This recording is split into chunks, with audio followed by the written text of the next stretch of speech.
Repetition plays a significant role in how a film progresses. Looking at movies defines repetition as the number of times that a story element recurs in a plot. The two short films I'll be analyzing today on their different use of repetition are Bartholomew's Song and The Hill. Bartholomew's Song was directed by Destin Cretton and Lowell Frank in 2006. Cretton and Frank were fellow Point Loma Nazarene University alum and went to San Diego State together. At San Diego State, they produced many films together, including Long Branch, A Suburban Parable, and Deacon's Mondays, according to IMDb. The Hill was directed by Deborah Chow.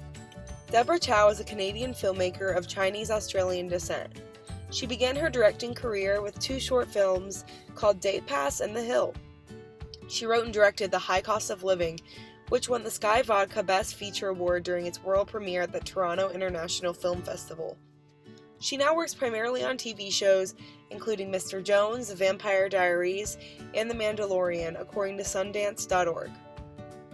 Repetition is a common theme in movies that creates pattern and signals importance or symbolism. Repetition is immediately recognized in Bartholomew's Song. Right off the bat, highly repetitive shots characterize the film. Bartholomew wakes up, walks in the same line to his job, assembles the same foam door stops, discards of the defective cubes in the same way, then goes home. What makes the repetition so important is actually the breaking of it. The only times in which the film's story actually progresses is when the repetition is broken. This is first seen when the radio appears on the sidewalk. The familiar image is no longer familiar, as the radio is the sole change in the shot. After this, every time the shots stray from the initial familiar image, Bartholomew gets closer to the end of his journey. One specific scene of repetition is extremely important in this film, and that is the knife scenes. These scenes are the perfect depiction of the utilization of repetition in this film because it uses the familiar image to stabilize the narrative and increase suspense when the familiar image is shifted. On multiple different times, all is normal. Bartholomew cuts the defective block, pushes it in the trash, wipes off the knife, and then sets the knife down. A quick and sterile set of actions. Then, the familiar image is used, yet shifted, in order to heighten the tension and suspense of the turning point scene. Bartholomew goes through the same motions, yet much slower and drawn out, of cutting, pushing, and wiping. It never actually sets the knife back down. He then goes to stab the woman with the knife, wipes off the knife per usual, and sets down the knife. The previous repetition of this scene has all been leading up to this moment. This break in repetition and shift in familiar image allows the scene to have the dramatic impact on the viewers. Overall, repetition and the breaking of repetition in this film was not only crucial but necessary to progress the film, add impact, and convey meaning in the time and setting of the film. Repetition is also crucial to the short film The Hill. In Bartholomew's Song, the repetition is used to progress the story, but in The Hill, the repetition is used to actually tell the story. The Hill narrates the story through two different perspective points, each telling how they thought the events went down. The director implements constant repetition of Jack telling his side of the story, then Jill explaining how that wasn't what actually happened, then told what she remembered. This pattern of back and forth narration continues throughout the entire film until the very end, when Jill finally reached the point where she was not even conscious to tell the story.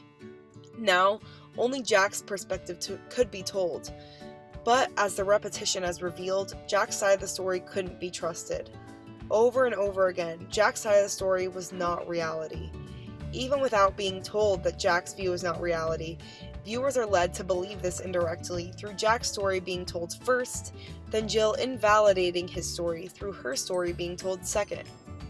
Jill told how Jack was acting strange, forced her to come with him to the hill, forcibly tried to kiss her, and then rolled down the hill where she fell unconscious.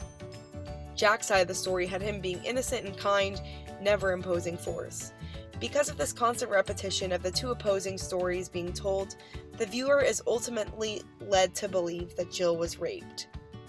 This repetition is very important because it reveals the difference in how men and women see their sides of the story.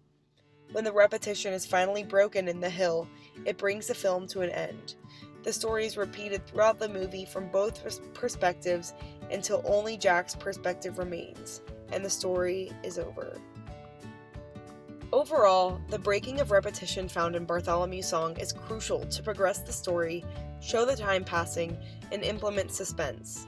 The Hill has continuous repetition, with the breaking of repetition bringing the story to an end. The repetition in The Hill was necessary to narrate the story, show both perspectives, and ultimately build mistrust in Jack's consistently false side of the story. Repetition has been an integral part of movies for a long time. In 1903, The Great Train Robbery depicted repetition in order to create a synthetic space and an appearance of movement, even if it wasn't shown on the screen. Charles Musser said, "These chase films locate the redundancy within the films themselves, as pursuers and pursued engage repeatedly with only slight variation in the same activity. Rather than having a lecture explain images in a parallel fashion, rather than having the viewer's familiarity with a story provide the basis for an understanding, chase films created a self-sufficient narrative in which the viewer's appreciation was based chiefly on the experience of information presented within the film."